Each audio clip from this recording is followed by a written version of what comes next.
Hello friends, कैसे हैं आप लोग। उम्मीद करते हैं आप लोग बहुत बढ़िया होंगे। ठीक है, तो आज आपको हम बताएंगे क्लास नाइन्थ का जो साइंस है, साइंस का चैप्टर नंबर 8 मोशन यानी गति। आज हम गति के बारे में आपको हम बताएंगे। ठीक है, गति क्या होता है, गति में कौन कौन सा पोर्शन आते हैं, इन सब के बारे में हम बताएंगे। ठीक है, तो सबसे पहले जानेंगे कि मोशन क्या होता है। व्हाट इज मोशन, माने गति क्या होता है। अब यहाँ पर आपके सामने है कि जब कोई वस्तु समय के साथ अपनी स्थिति में भी परिवर्तन करती है तो कहा जाता है कि वस्तु क्या है, गति में। ठीक है, अगर विराम अवस्था में तो क्या है, समय के साथ क्या अपना अपना स्थिति परिवर्तन करता है तो क्या है, तो वस्तु गति में कहलाता है। जैसे हमारे आसपास क्या है, कई कई वस्तु हैं। ठीक है, कई वस्तु क्या है, गतिशील होती है। जैसे उड़ता हुआ जो पक्षी होती है, कार की गति, धमनियों सिरों में रक्त की गति, दौड़ते हुए बालक की गति, माने कई ऐसे चीज है जो हम देखते हैं कि वो वस्तु क्या होती है, गति में होती है। न्यूटन के अनुसार क्या होता है कि ब्रह्मांड में कोई वस्तु क्या है, रुका हुआ नहीं है, सब क्या है, गति में है। ठीक है, अब गति को निर्धारण करने के लिए क्या करते हैं हम मूल बिंदु की आवश्यकता होती है। तो मूल बिंदु क्या होती है, वर्जिन इसको बोलते हैं ना। अब किसी वस्तु की स्थिति को बताने के लिए हमें एक निर्देश बिंदु की आवश्यकता होती है, जिसे हम मूल बिंदु कहते हैं। जैसे अगर कोई ट्रेन जा रही है, ठीक है, अब उसमें एक लड़का बैठा हुआ है, तो क्या हम क्या बोलेंगे, लड़का बैठा है कि गति कर रहा है। तो उसके लिए हमें क्या है, एक वर्जिन पॉइंट चाहिए, माने एक मूल बिंदु की जरूरत होती है। जैसे अगर हम खड़े हैं बाहर तो हमारे हिसाब से क्या है, लड़का क्या है, गति कर रहा है। लेकिन अगर हम ट्रेन में उसके सामने बैठे हैं तो लड़का क्या है, विराम अवस्था में। ठीक है, ये है, तो ये मूल बिंदु हो गया। ठीक है, उसके बाद हम क्या है, दूरी। अब क्या है, दूरी क्या होती है, डिस्टेंस। What is distance. ठीक है, किसी वस्तु द्वारा किसी समय अंतराल में तय की गई मार्ग की लंबाई को उस वस्तु द्वारा चली गई दूरी कहते हैं। माने वस्तु द्वारा तय की गई पथ की लंबाई वस्तु द्वारा तय की गई दूरी कहलाती है। ठीक है, इसका जो मात्रक होता है वो क्या होता है, मीटर होता है। ठीक, अब विस्थापन क्या होता है, डिस्प्लेसमेंट जिसको बोलते हैं। किसी वस्तु के प्रारंभिक स्थिति तथा अंतिम स्थिति के बीच के न्यूनतम दूरी को वस्तु का विस्थापन कहते हैं। ठीक है, जैसे हम एक जगह यहाँ पर हैं, उसके बाद कुछ समय बाद हम दूसरी जगह पहुंच गए, उसके बाद फिर तीसरी जगह पहुंच गए हैं, तो उसकी जो न्यूनतम दूरी होती है वो क्या होती है, विस्थापन होती है। ठीक है, इसका भी मात्रक क्या होता है, मीटर ही होता है। दूरी अदिश राशि होती है, विस्थापन सदिश राशि होती है। ठीक, अब परिमाण क्या होता है, इससे परिमाण भी होता है ना, मैग्नीट्यूड जिसको बोलते हैं। अब किसी भौतिक राशि के संख्यात्मक मान को इसका परिमाण कहते हैं। जैसे 2 न्यूटन, तो 2 हमारा क्या हो गया, परिमाण हो गया। ठीक है, अब सदिश और अदिश राशि का अभी मैंने बताया ना कि दूरी क्या है, अदिश राशि है, विस्थापन क्या है, सदिश राशि है। अब सदिश राशि क्या होती है, वेक्टर क्वांटिटी। ठीक है, वह भौतिक राशि है जिसके परिमाण एवं दिशा दोनों होते हैं, उसे सदिश राशि कहते हैं। इसमें क्या होते हैं, परिमाण भी होते हैं और क्या होती है, दिशा भी होती है। किस दिशा में जा रहा है ये भी जाना जरूरी है। जैसे भार हो गया, विद्युत हो गया, आवेश हो गया, बल हो गया, संवेग हो गया, विस्थापन हो गया। बहुत से ऐसी क्वांटिटी हैं जो क्या होती है, वेक्टर क्वांटिटी होती है। अब बात आती है अदिश राशि की, स्केलर क्वांटिटी जिसको बोलते हैं ना। कि स्केलर क्वांटिटी क्या होता है, वह भौतिक राशि है जिसमें केवल परिमाण होता है, दिशा नहीं होती है। जैसे मैं बात करूं 2 मीटर, अब 2 मीटर किधर ये नहीं पता है, तो ये क्या होती है, हमारी अदिश राशि होती है। ठीक है, तो अदिश राशि किसे कहते हैं, जिसमें सिर्फ क्या हो, परिमाण भर हो। जैसे भार, समय, क्षेत्रफल, आयतन, चाल, ऐसे कई राशियां हैं जो क्या होती, स्केलर क्वांटिटी होती है। ओके, इतना समझ में आ रहा है नहीं। चलो अब बात आती है कि गति, सरल रेखी गति। कौन गति, सरल रेखी गति। गति भी कई टाइप के होते हैं ना, वृत्तिगत, वर्तुलीगत, सब कई गति होते हैं। तो हम इसमें पढ़ेंगे पहले सरल रेखी गति। सरल रेखी गति क्या होता है, अब जब कोई वस्तु किसी सरल रेखी पथ पर गतिमान हो तो उसे सरल रेखी गति कहते हैं।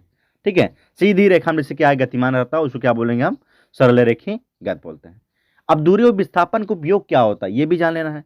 ठीक है, तो दूरी और विस्थापन का उपयोग क्या होता है कि दूरी एवं विस्थापन का प्रयोग वस्तु की पूरी गति प्रक्रिया को व्यक्त करने में किया जाता है। ठीक है, या न्यूनतम दूरी को प्राप्त करने में किया जाता है, इन सब का उपयोग। ओके, अब दूरी, अभी मैं बता रहा था दूरी किसे कहते हैं। दूरी में पता अदिश राशि होती है। दूरी सदैव धनात्मक होती है। दूरी क्या होती है, सदैव धनात्मक होती है। यह विस्थापन से बड़ा या बराबर होता है, ऋणात्मक होगा नहीं। ठीक है, यह मार्ग की लंबाई पर निर्भर करता है, कितना दूरी यह तय किया। क्लियर हुआ था ना। चलो अब विस्थापन की बात आती है। अभी मैं बता रहा था विस्थापन किसे कहते हैं कि वस्तु की प्रारंभिक स्थिति और अंतिम स्थिति के बीच की न्यूनतम दूरी, ध्यान दियो न्यूनतम दूरी होती है। ठीक है, ये क्या होता है, डिस्प्लेसमेंट होती है। यह क्या है, एक सदिश राशि है। विस्थापन धनात्मक, ऋणात्मक और शून्य भी हो सकता है। ठीक है, इसका मात्रक क्या होता है, मीटर होता है। क्लियर हुआ इतना? चलो अब बात आती है एक समान गति और असमान गति के बारे में। एक समान गति क्या होती है, जब कोई वस्तु समान समय अंतराल में समान दूरी तय करे। सबसे सिंपल, जब कोई वस्तु समान समय अंतराल में समान दूरी तय करती है, उसकी गति को हम क्या बोलेंगे, हम एक समान गति बोलते हैं। ठीक है, समान समय अंतराल में समान, जैसे 10 सेकंड में 10 मीटर, फिर अगले 10 सेकंड में फिर 10 मीटर, फिर अगले 10 सेकंड में फिर 10 मीटर, ये क्या होती है, एक समान गति होती है। ओके, अब बात आती है असमान गति की। अब असमान गति क्या होती है, जब कोई वस्तु समान समय अंतराल में असमान दूरी तय करती है, तो इस प्रकार गति क्या कहलाती है, असमान। जैसे अभी क्या है, 10 सेकंड में 10 मीटर की दूरी तय करें, अब अगले 10 सेकंड में वह 20 मीटर दूरी तय कर रही है, फिर अगले 10 सेकंड में वह 30 मीटर की दूरी तय कर रही है। इस प्रकार की गति को क्या बोलेंगे, हम असमान गति बोलेंगे। इतना क्लियर हुआ? चलो आगे बढ़ते हैं। अब बात आती है स्पीड, माने चाल। चाल किसे कहते हैं, किसी वस्तु द्वारा एकांक समय में तय की गई दूरी को चाल कहते हैं। एकांक समय में, ठीक है, 10 सेकंड में 5 मीटर की दूरी तय कर रही है, तो जो एकांक समय में दूरी तय कर रही है उसी को क्या बोलते हैं, हम चाल बोलते हैं। चाल का मात्रक क्या होता है, मीटर प्रति सेकेंड होता है। ओके, माने the unit of speed equal to क्या होता है, मीटर पर सेकेंड होता है। चाल का जो अन्य मात्रक क्या होता है, वही सेंटीमीटर प्रति सेकेंड, किलोमीटर प्रति घंटा। अब किलोमीटर प्रति घंटा एक होता है, 1 मीटर प्रति सेकेंड होता है। ठीक है, चाल क्या होती है, एक अदिश राशि होती है। चाल क्या होती है, अदिश राशि होती है। यह सदा क्या होती है, धनात्मक होती है। जो अदिश राशि होती है वो हमेशा क्या होती है, धनात्मक ही होती है। इतना ध्यान दिए, चाहे कोई भी क्वांटिटी हो, अगर क्या है स्केलर क्वांटिटी है तो क्या होगा, हमेशा पॉजिटिव होगा, नेगेटिव कभी नहीं होगा। ओके, अब आगे क्या है, वस्तु की गति को व्यक्त करने के लिए हमें केवल उसके परिमाण की आवश्यकता होती है। ये क्या है, चाल है। इतना क्लियर हुआ? ठीक है, हाँ। अब आगे बढ़ते हैं। वेग क्या होता है, वेलोसिटी। जब कोई राशि किसी वस्तु की चाल में परिमाण के साथ साथ दिशा को भी व्यक्त करे, ऐसे चाल को वेग कहते हैं। ठीक है, जैसे फॉर एग्जांपल विस्थापन हो गया। ठीक है, ऐसे इसको एकदम सिंपल लैंग्वेज में क्या बोल सकते हो कि विस्थापन परिवर्तन की दर को क्या बोलते हैं, विस्थापन परिवर्तन की दर को क्या बोलेंगे, हम वेग बोलेंगे। ठीक है, क्लियर हुआ इतना नहीं? इसका भी मात्रक क्या होता है, मीटर प्रति सेकेंड होता है। ये क्या है, एक सदिश राशि है। क्या है, सदिश राशि है। इतना क्लियर हुआ? ठीक है, किसी वस्तु का जो वेग होता है समान और असमान दोनों हो सकता है। वेग एक सदिश राशि अभी बताएं हम। ठीक है, इसमें वस्तु की चाल निश्चित दिशा में होती है। जो चाल होती है वो क्या होती है, निश्चित दिशा में होती है। इतना क्लियर हुआ? आगे बढ़े, चलो अब एक आते हैं औसत वेग। क्या आता है, औसत वेग।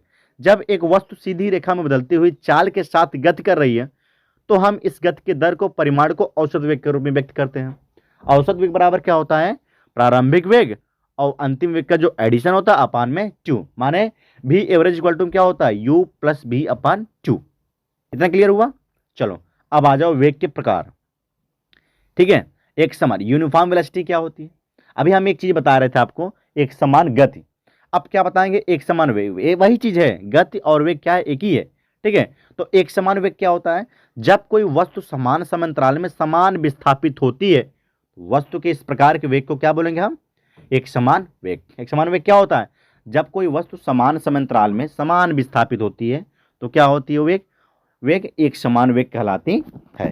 ठीक है, अब असमान वेग क्या होता है, वही नॉन यूनिफॉर्म वेलोसिटी।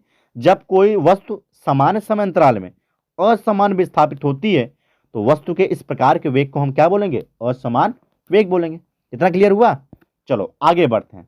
औसत वेग में बताया है कि किसी गतिमान वस्तु का औसत वेग उसके प्रारंभिक वेग और उसके अंतिम वेग का अंकगणितीय माध्य होता है।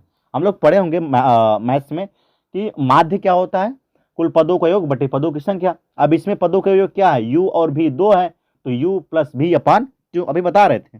ठीक है,